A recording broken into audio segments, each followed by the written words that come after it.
제가 성막론하면서 너무 길게 해가지고 제사론을 짧게 하려고 그랬는데 또 길어지네요 자꾸. 그래서 제가 궁여지책으로 한 과목 딱 3개씩 이렇게 잘라놨는데 설명을 다 못하고 지나가다 보니까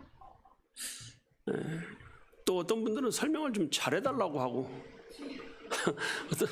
저는 좀 빨리 나가고 싶고 이렇게 하는데 여러분들이 좀 이해하시고 매 시간마다 같은 내용을 하는 건 아니니까 그렇게 들으시고 깨닫고 변화되면 좋을 것 같습니다.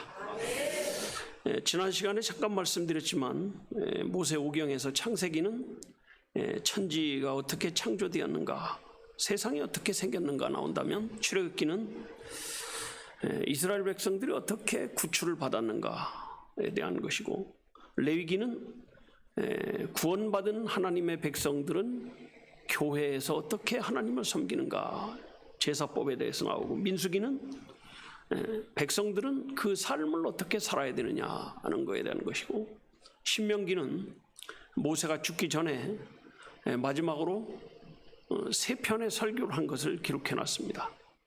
하나님의 말씀은 이러하시다, 이렇게 기록한 겁니다. 그래서 모세가 율법을 주면서 제사와 절기를 주었습니다. 그 제사와 절기라는 자체가 이게 모형이었다는 거죠. 그걸 히브리서는 장차 오는 좋은 일의 그림자다, 이렇게 말씀을 하고 있습니다. 앞으로 어떤 좋은 일이 올 것인데 그것을 모형으로 보여주는 것이다,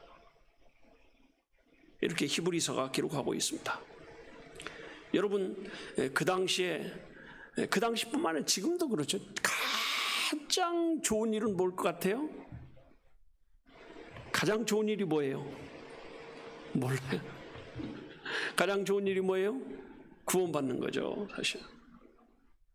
여러분, 세상에서 우리가 많은 걸 가지고 있고 많은 걸 누리고 있다 하더라도 구원받지 못하면 그게 무슨 소용이 있겠어요? 그래서 구약의 모든 제사나 절기를 통해서 구원, 교회, 성도의 삶, 이런 걸 계속 말하는 거거든요.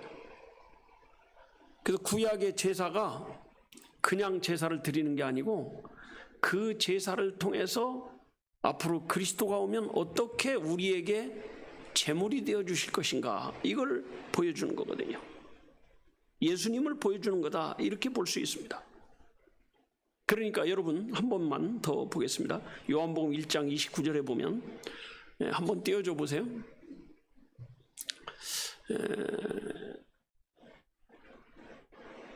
자, 천천히 같이 한번 읽어보겠습니다. 시작. 이튿날 요한이 예수께서 자기에게 나오심을 보고 가로되, 보라, 세상 죄를 지고 가는 하나님의 어린 양이로다. 여러분, 그 당시 양은 뭐 하는 거예요? 제사를 드릴 때 쓰는 제물이었거든요. 언제 제사를 드려요? 죄를 졌을 때. 근데 그 죄를 졌을 때 드리는 제사의 제물이 양이었는데, 세례 요한은 예수님을 보고 뭐라고 그래요? 보라, 세상의 죄를 지고 가는 하나님의 어린 양이로다. 여러분, 우리가 예수님이 세상의 죄를 지고 갔다고 믿습니까? 사실은 세상의 죄를 진 것이 아니고, 한번 따라하면 나의 죄. 그래서 우리는 읽을 때 이렇게 읽어야 돼요. 보라, 세상 죄를 지고 가는 하나님의 어린 양이다, 이렇게 안 하고 보라, 신유의 죄를 지고 가는 하나님의 어린 양이로라, 이렇게 봐야 돼요. 세상에다 누구 이름을 넣어야 돼요? 내 이름을 한번 넣어가지고 한번 해보세요. 시작. 보라, 신유 죄를 지고 가는 하나님의 어린 양이로다. 나의 죄를 지고 간 거. 세례 요한이 그걸 말하는 거예요. 만약에 근데 여기다가 요한의 죄를 지고 가는 하나님의 어린 양이다 그러면 성경을 누가 믿을 수 있어요, 없어요? 별 이단이 다 나올 거예요. 요한의 죄만 없앴다, 뭐. 그러니까 요한은 세상 죄를 지고 가는 하나님의 어린 양이다, 이렇게 얘기를 하는 거예요. 그러나 우리가 성경을 볼 때는 누구의 죄를 거기다 넣어야 돼요? 나의 죄, 나의 죄. 죄인의 죄를 짊어진 어린 양이 죽는 것과 같이 예수님이 우리의 죄를 지고 짊어지고 죽을 것을 얘기하는, 그래서 이걸 뭐라 그러냐? 그림자라고 그러냐? 좋은 일의 그림자, 이렇게 얘기하는 거거든요. 무슨 일의 그림자요? 좋은 일이에요. 그래서 예수님에 대해서 장차오는 대제사장이라고, 히브리서가 68년에 쓰이거든요. 근데 이제 정확하게 뭐 68년이라는 증거는 거의 없어요, 사실은. 그냥 옛날부터 쭉 이렇게 68년경이라고 계속 이렇게 내려왔기 때문에 날짜를 어떻게 계산했는지는 모르겠어요. 근데 2년만 있으면 지금 무슨 일이 예루살렘에 벌어지는 거예요? 무슨 일이 벌어져요? 예루살렘 멸망이 벌어지는 거거든요. 히브리서를 기록하는, 사실 히브리서를 누가 기록했는지 작자 미상이지만 다 문체라든가 이런 모든 걸 볼 때 바울로 보는 거거든요. 그래서 히브리 공동서신 이렇게 할 때 바울을 집어넣는 거거든요. 저도 제가 신학교에서 바울이 썼다고 배웠기 때문에 그냥 바울이라고 하는 거지 실제로는 작자 미상이거든요. 근데 중요한 건 뭐냐면 히브리서를 기록할 당시에 그 기록하는 자의 마음은 지금 마음이 급해요, 안 급해요? 엄청 급합니다. 이걸 빨리 세상에 전해서 세상 사람들이 이 말씀을 보고 예루살렘을 떠나서 빨리 피신을 해야 되는데, 지금 예루살렘에는 그럴 생각이 있어요, 없어요? 사람들에겐 전혀 그럴 생각이 없거든요. 그래서 히브리서는 이거를 장차오는 좋은 일의 그림자라고 이렇게 표현을 하고 있습니다. 자, 히브리 9장 11절 한번 보겠습니다. 이게 조금 어려운 말이긴 한데 이거는 이제 복음적인 관점에서 보면, 우리 천천히 한번 읽어보겠습니다. 시작. 그리스도께서 장래 좋은 일의 대제사장, 좋은 일에 뭐요? 대제사장으로 오사 손으로 짓지 아니한 곧 창조에 속하지 아니한 더 크고 온전한 장막으로 말미암아. 그 다음에 이제 12절에 보면 시작. 염소와 송아지의 피로 아니하고 오직 자기 피로 영원한 속죄를 이루사 단번에 성소에 들어가셨느니라. 우리의 속죄를 위해서 단번에 성소에 들어가는 역사, 이게 주님이 하신 일이거든요. 그 성막에 보면 이제 성소가 있고 지성소에 있는데 지성소까지 완전히 다 들어가는 걸 말하는 거죠. 이게 구약의 제사를 통해서 예수님이 우리를 위해 속죄하시는 것을 보여주는 거거든요. 예수님은 그냥 와서 우연히 죽은 게 아니에요. 하나님의 계획대로 택한 백성을 위해서 십자가를 지신 거거든요. 이게 이제 구약의 성막과 제사제도, 절기제도였습니다. 자, 요한일서 4장 10절을 한번 보면 이렇게 돼 있습니다. 요한일서 4장 10절 시작. 사랑은 여기 있으니 우리가 하나님을 사랑한 것이, 여러분 우리가 하나님을 사랑한 것이 아니라는 거예요. 그 다음 뭐라 그랬어요? 오직 하나님이 우리를 사랑하사 우리 죄를 위하여 화목제로 그 아들을 보내셨습니다. 화목제가 뭐예요? 화목제가 화목하게 하는 거잖아요. 서로 원수가 되었을 때 그걸 풀어주는 걸 화목이라고 그러거든요. 중재한다고 그러잖아요. 중재, 화목하는 거. 근데 예수님이 죄를 지은 인간과 원수가 돼가지고 도저히 같이 할 수 없는, 이 만날 수 없는 그런 상황에서 예수님이 화목제로 자신의 몸을 드렸다는 거죠. 이걸 뭐라고 그러냐? 장차오는 좋은 일의 그림자다. 이렇게 말하는 거예요. 자, 그래서 그 일대지를 한번 올려줘 보세요. 일대지를 한번 올려줘 보세요. 한번 보고 시작합시다. 제목이 뭐예요?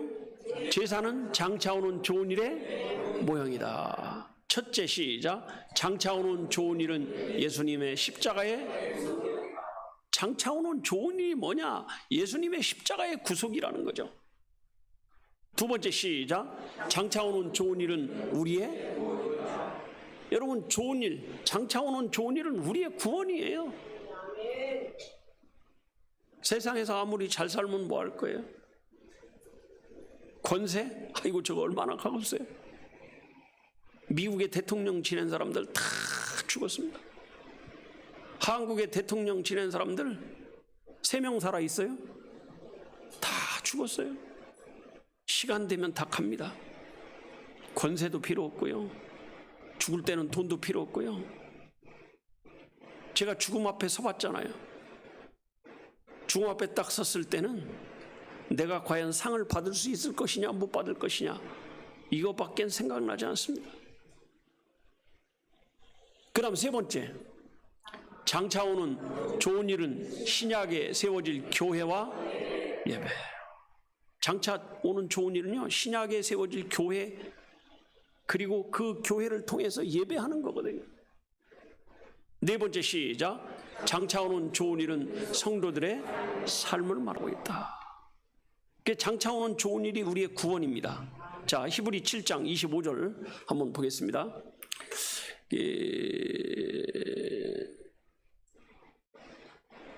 글씨 잘 보이세요?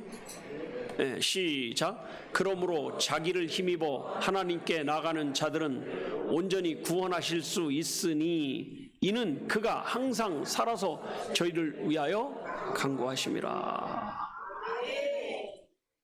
여러분, 개인적으로 구원받을 수 있는 길을 소개하는 게 이게 절기와 제사거든요.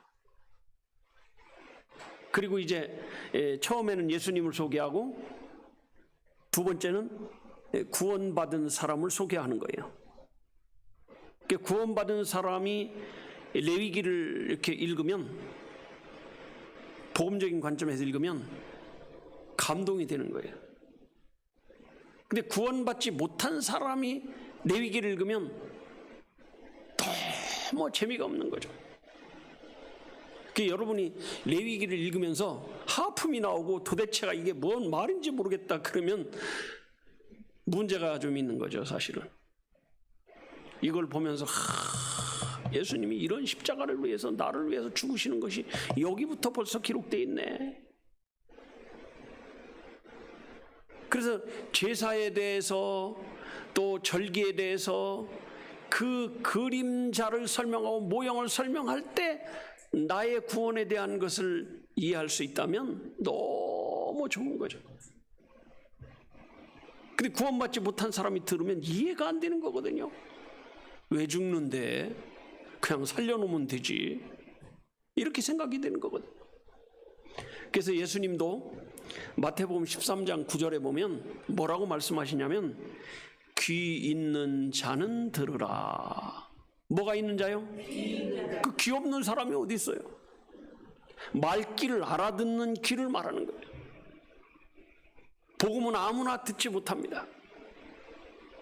들을 귀가 있는 그 사람에게만 들리는 거거든요. 소리가 들렸다고 들리는 게 아니에요. 그 말 뜻을 이해하고 그 말씀이 믿어지는 역사가 있어야 되는 거거든요. 아멘? 안 들리는 사람은 안 들리는 거예요. 그래서 여러분 전도를 해봐도요, 어떤 사람은 믿고 어떤 사람은 믿어요, 안 믿어요? 안 믿습니다. 그래서 들을 귀 있는 자라는 것은 말씀을 듣고 깨닫는 사람이에요. 말씀을 듣고 깨닫는 거예요. 그래서 구원받은 사람은 절기나 제사를 통해서도 이 구원이라는 게 이렇게 이루어지는 거구나, 이걸 알 수 있는 거거든요. 이게 사실은요, 직접적으로 말하면 좋은데 잘 못 알아들어. 우리도 그러잖아요. 무슨 말하다가 못 알아들으면 어떻게 해요? 설명을 하는 거예요. 설명을 해야 돼요. 그렇죠? 아니에요? 저 어릴 때 서울 갔다 온 애가 서울 얘기를 하는데 뭐 건물이 크다, 뭐 사람이 많다 그랬는데 건물이 얼마나 큰지 이해를 못해. 우리는 학교가 제일 큰 건물이었으니까. 그쵸? 그때는 학교하고 면사무소가 제일 큰 건물인데 면사무소 뭐 야 면사무소는 건물도 아니야, 조그만 거야. 그럼 도대체 얼마나 큰 거야? 시골 사람들로서 이해가 돼야 안 돼요? 안 되는 거예요. 그러니까 우리 동네 앞산을 가리키면서 저 산만큼 높아, 그러니까 그렇게 높아? 그런 건물도 있어? 이렇게 말하는 거죠. 사람이 많다고 하니까 아니 얼마나 많은데 이해를 해요? 못해요? 못하긴 저녁 다 잡수셨죠? 네. 구더기가 바글바글하듯이 그렇게 많아. 그러니까 그렇게 많어? 그때서야 아 많은 거 이거구나 이해를 하는 거예요. 이게 뭐냐면 비유를 들어서 말하는 거예요. 그래서 이 비유란 말이 원래 헬라 말로 한번 따라해요. 파라볼레. 파라란 말이 곁에, 볼레가 뭔가를 옆에서 던져서 그거를 알아들을 수 있게 하는 거, 이게 비유거든요. 비유는 비밀이 아니에요. 그래서 이 제사와 절기를 통해서 하나님이 구속을 깨닫게 하는 거예요. 구원은 이렇게 받는 것이다. 그래서 장차 오는 좋은 일에 신약에 세워질 교회와 예배를 하는 거거든요. 여러분 구약 예언의 포인트가요 4가지입니다. 오늘 저녁에 이제 그걸 말씀드리는 거예요. 첫째 포인트는 구약의 모든 예언은 예수님을 얘기하고 있습니다. 제가 이번 주일날 신구약 성경이 뭘 말한다고 했는지 혹시 기억하세요? 3일도 안 돼가지고 잊어버렸어요. 하나님의 사랑을 얘기하는 거라고 그랬죠. 그 하나님의 사랑의 정점에는 누가 있다는 거죠? 예수님이 계시는 거죠. 예수님 없이는 하나님 사랑을 아무리 가져도 우리가 구원받을 수 있어요? 없어요? 없습니다. 제가 엊그제 어떤 교회 갔더니 거긴 계단마다 이렇게 썼더라고. 예수가 답입니다. 예수를 전하세요. 예수를 증거하세요. 이렇게 썼더라고. 그래서 우리 교회도 써볼까? 아니 너무 좋은 거예요. 한번 해봅시다. 예수가 답입니다. 시작. 그래서 구약의 모든 예언이 뭘 말하고 있냐? 예수님에 대한 예언이에요. 포인트가 그거예요, 사실은. 그래서 예수님에 대한 직접 예언이 50가지가 넘는 거예요.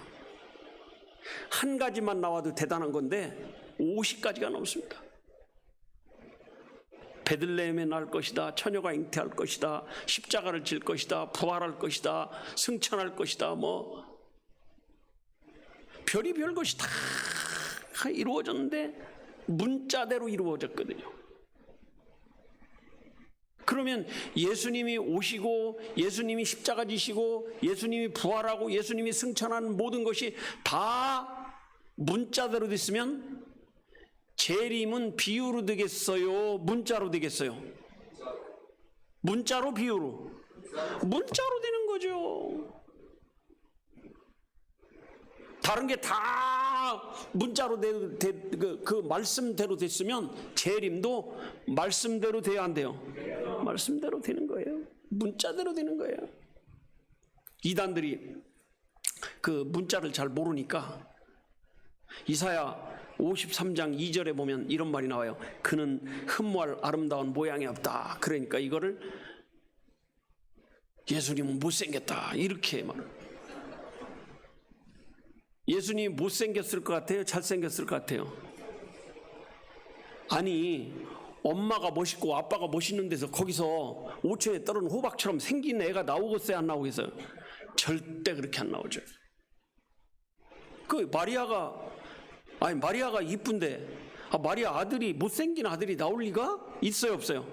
없어요. 그럼 그 사람들은 굳세게 예수님이 못생겼다는 말로 이 이사야 53장 2절을 해석하냐? 이단 교주들이 되게 못생겼거든요. 사실 뭐 저도 잘생겼다고는 못하지만 제가 두 사진을 놓고 딱 보면 이단 교주하고 저하고 딱 놓고 보면 내가 봐도 내가 낫다 이런 생각이 들어요, 솔직히. 그런데 이단 교주가 자기가 예수의 영을 받은 사람이라고 하고 예수라고 하려고 하다 보니까 못생겼거든. 그러니까 뭐라 그래요?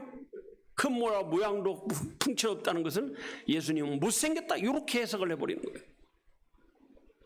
여러분, 이게 그런 뜻일까요? 예수님이 태어날 때 어디서 태어나요? 여관의 마구간에 태어나잖아요. 왜? 호적하러 가는 사람들이 너무 많아가지고 아우구스라는 황제가 모든 사람은 호적을 하는데 다 어디서 해야 하느냐? 자기 원래 원적에서 하는 거예요.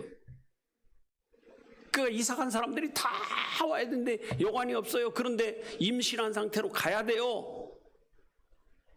그러다 보니까 사관에 집이 없으니까 마구간밖에 없어요. 물론 이제 마구간이라고 해서 우리가 생각하는 뭐 저 소외양간으로 생각하면 안 됩니다. 되게 그렇게 생각하면 큰일 납니다. 사실 서양의 마구간은 사람의 방 비슷해요. 다 거기서 자기도 하고 같이 하기도 하고 이렇게 하는 건 맞습니다.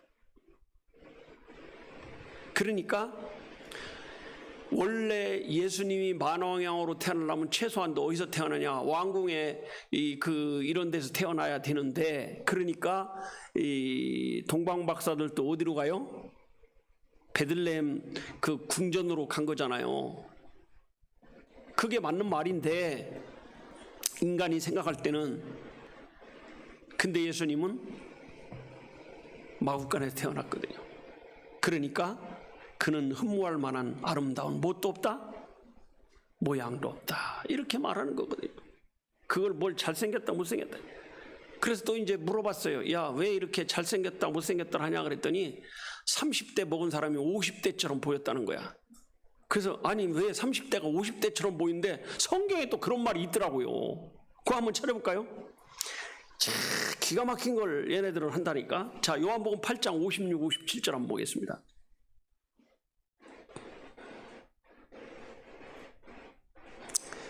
자, 여기 보면 이렇게 나오죠. 너희 조상 아브라함은 나의 때 볼 것을 즐거워하다가 보고 기뻐하니. 예수님이 지금 이 바리새인들에게 설명을 하는 거죠. 그랬더니 그 다음 절에 보니까 50절 시작. 유대인들이 가로되 네가 아직 50도 못 되었는데 아브라함을 보았. 아니 여기 50도 못 됐다 그러지 50처럼 보였다 그랬습니까? 아니 50도 못 됐단 말을 50대처럼 보였다. 그러니까 이단이지. 그러니까 이단이야. 그래서 제가 뭐라 그랬겠어요? 야, 50도 못 됐다고 했지 50처럼 보인단 말이 어디냐. 야, 진짜 아니 기가 막히잖아. 이런 말을 찾았다는 게. 우리는 상상도 못할 말을 하는 거예요, 이게. 그래서 이 이단 교주가 못생긴 거, 또 나이 먹어 늙은 거, 이런 거를 감추려고 하다 보니까 이런 헛소리를 하는 거죠. 그래서 예수님은 실제로 여러분 그 성화 그림 있잖아요. 성화 그림에 잘생겼어요, 못생겼어요? 못생겼어요? 네, 이건 그냥 그린 게 아니에요. 사람들이 예수님의 모습을 막 글로 써놓고 후대에게 전해주고 잘생겼다고 다 얘기를 해놨기 때문에 그 고증에 의해서 하는 겁니다. 실제로 예수님의 12사도 가운데 바울 같은 경우는 원래 이제 바울은 예수님 십자가 지기 전에는 제자도 아니었잖아요. 그래도 이제 그 가룟 유다 죽고 나서 마띠아를 뽑았는데 마띠아는 원래 이제 어디 있는지 나오지도 않습니다. 바울을 그 수에 하나님이 넣어준 거지. 근데 바울은 실제로요, 내가 지난번에 그 어디 교회 가서 바울 그 목사님이 찍어왔더라고. 저는 못 찍었는데 초상화를 찍어왔더라고. 찍었는데 휴대폰에서 날아가 버렸어요. 보내는 과정에서 날아갔나 봐요.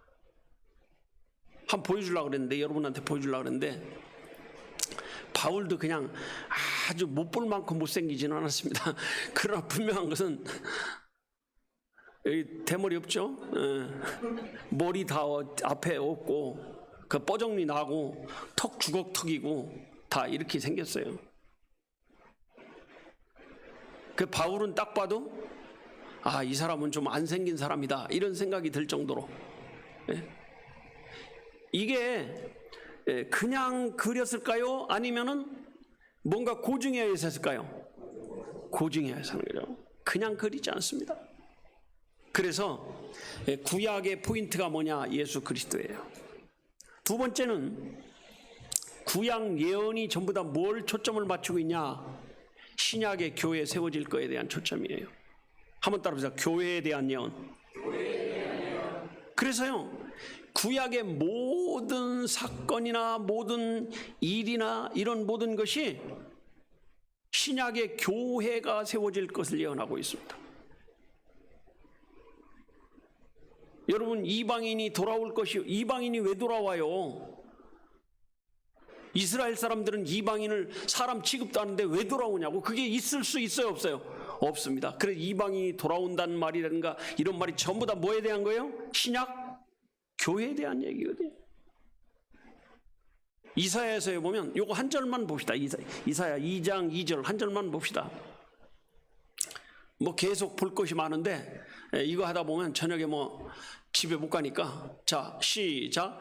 말이래 여호와의 전에 산이 모든 산 꼭대기에 굳게 설 것이요 모든 작은 산 위에 뛰어나리니 만방이 그리로, 만방, 전 세계인이 다 몰려온다는 거예요.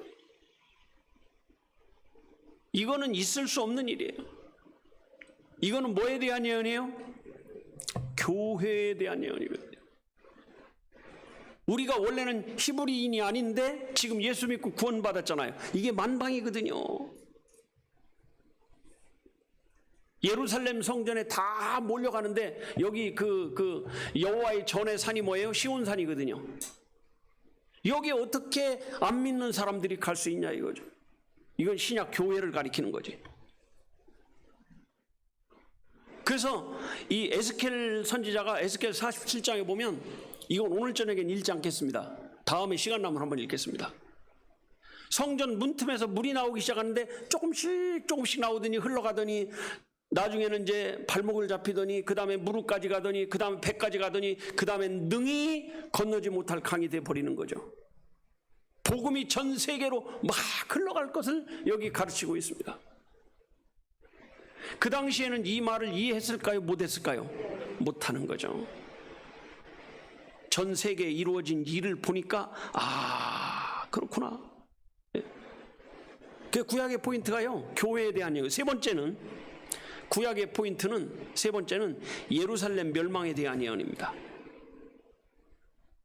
이스라엘 사람들은요, 예루살렘이 절대 멸망하지 않을 것 생각하는 거예요.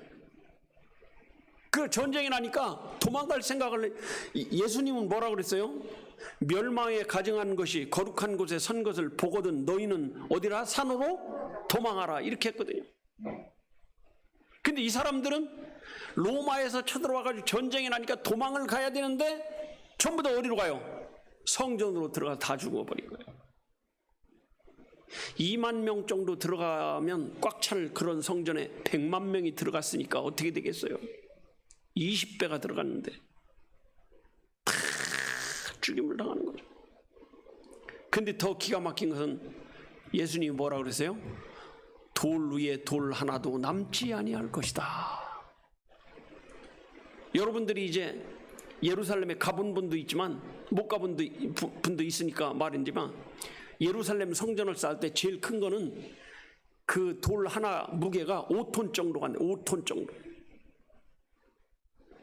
5톤 정도면요, 우리 교회 3분의 1 정도는 안 돼도 이 강대상 정도만큼 되는 돌이에요. 그걸 어떻게 옮겨왔는지도 미스테리예요, 사실은. 근데 어떻게 그런 그 불지르고 다 부시고 다 그러는데 어떻게 돌을 다 긁어내고 무녀버리냐 이거죠. 힘이 남아 돌아가서 그랬을까요? 아니에요. 소문 때문에 그렇습니다. 뭔 소문이 났냐? 예루살렘 성전을 쌓을 때 성전 중간중간에다 금덩어리를 다 넣고 쌓았다는 소문이 나니까 이 사람들이 금덩어리를 캐기 위해서 그 성전 돌을 다 무녀버린 거거든요. 근데 성경에는 뭐라고 했어요? 돌 위에 돌 하나도 남지 않고 다 무너지리라. 다 무너졌어요. 근데 로마에서 한 군데를 남겨놨습니다. 그게 지금 그걸 뭐라고 부르냐? 통곡의 벽이라고 하는 거예요. 통곡의 벽도요, 아래부터 위까지 30m에 30m, 굉장히 높습니다. 아파트 10층 높이에요. 지금도 유대인들은요, 남자와 가는 길, 여자와 가는 길이 달라요. 딱 가운데 갈라놓고 여긴 여자만 가고 여긴 남자만 가고 이렇게 하는 거예요. 관광객도 여자 가는 길, 남자 가는 길 다 해놓고. 이스라엘 사람들은 아주 엄격하게 지키고, 혹시 관광객들이 모르고 남자 가는데 여자 가고 여자 가는데 남자 가면 사람들이, 보안 요원들이 와서 이렇게 보내주고 이렇게 합니다. 그게 이게 마음대로 되질 않습니다. 그 다음에 네 번째는, 첫째는 예수 그리스도에 대한 것이고, 두 번째는 교회에 대한 것이라면, 세 번째는 예루살렘 종말에 대한 것이라면, 성전 무너지는 것에 대한 것이라면, 네 번째는 종말 예언이, 종말, 세상 종말. 세상이 어떻게 멸망할 것인가에 대한 것을 이 구약이 얘기하고 있습니다. 근데 그 당시엔 비행기도 없지, 뭐 자동차도 없지, 통신도 안 되지. 여러분 솔직히요, 지금 멕시코 같은 데 가려면 30시간이 넘게 걸립니다. 비행기로 다이렉트로 가도 18시간 걸려요. 근데 다이렉트가 없어요. 그러니까 미국을 거치든지 아니면 어디 영국을 거치든지 어디 한 군데 거쳐야 되는데, 거쳐서 가면 보통 30시간이 넘게 걸립니다. 비행기를 타도 그런데 그 당시엔 다 어떻게 해요? 걸어서 가면서 복음을 전하는 거예요. 어마어마한 역사죠, 사실은. 그래서 지금 한국에도 예수님의 제자가 왔다는 뭐 증거도 있고 막 이렇게 얘기하는 사람들이. 근데 이제 그 영천에 있는 그 도마상을 보면, 저는 뭐 그게 사실인지 아닌지는 모르겠습니다, 솔직히. 그래서 저는 가보니까, 제가 히브리어를 읽을 줄 알잖아요. 히브리어를 배웠으니까. 도마상이라고 썼어요, 히브리어로. 탁본을 떠서 히브리 대학에 보냈을 때 이건 이 히브리어가 맞다, 이렇게 얘기하는 거거든요. 근데 이제 위에 그 두상하고 복색을 봐야 되는데 그걸 잘라 없애버렸어요. 원래 돌이 떨어지면 옆에 있어야 돼요, 없어져야 돼요? 다 옆에 있어야 되는데 그 돌만 없어. 그래서 물어보니까 그 불교인들이 그걸 잘라다가 기독교가 2000년 전에 들어왔다 그러면 자기들이 들어온 것보다 훨씬 몇백 년 앞서 버리니까 이거 안 되겠다 해가지고 감췄단 말이 있고 뭐 별말인데, 중요한 건 뭐냐면 역사적인 정황으로 볼 때, 그때 그 김수로왕 부인이 인도의 그 왕녀하고 결혼하는데, 그때 도마가 인도에서 복음을 전했거든요.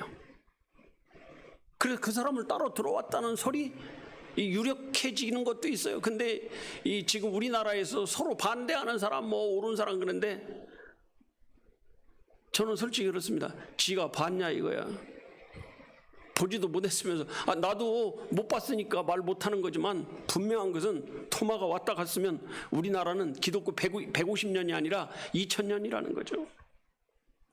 왜 제가 이 얘기를 드리냐면, 그때 예수님의 제자들은 땅끝까지 복음을 전하라는 그 말씀을 듣고 전 세계에 퍼져서 그 얘기를 했다 안 했다?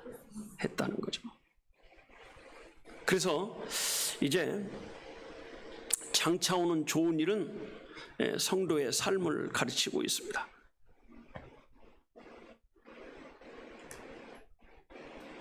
실제로 이제 예수님이 이 땅에 오심으로 해서 이제 구약의 제사는 끝났다 안 끝났다? 끝났습니다. 설계도라는 건요, 건물 다 짓고 나면 쓸모없어요. 저희도 교회 짓고 난 다음에 설계도 다 없애버렸습니다. 물론 가지고 있는 교회도 있지만, 뭐 여기 뭐 비밀 장소가 있어야 뭘 하지. 근데 그 모든 제도가 끝났음에도 불구하고 지금 문제는 뭐냐? 지금도 그 제사를 지켜야 된다고 하는 사람들이 있다는 거죠. 그걸 우리가 뭐라고 그러냐? 율법주의 이렇게 하는 거예요. 율법주의. 그래서 율법주의는 이제 끝났고 제사도 끝났고 다 끝났습니다. 구약의 모든 것이 끝났어요. 그러면 구약을 왜 보냐? 구약을 봐야 될 이유가 뭐냐? 이렇게 물어볼 것도 같은데, 구약은 하나님이 직접 역사하던 때예요.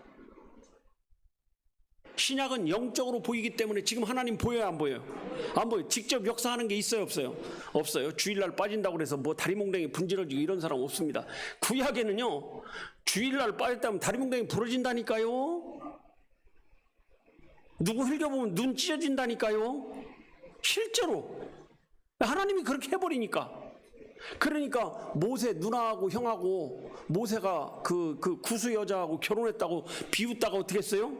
하나님이 쩍해가지고 어이 세 사람 일로 와 일로 와. 그리고 하나님 회막 앞에 딱 불러놓더니 모세 형하고 미리암하고 뭔 병이 걸려요? 한센병 걸려버리잖아요.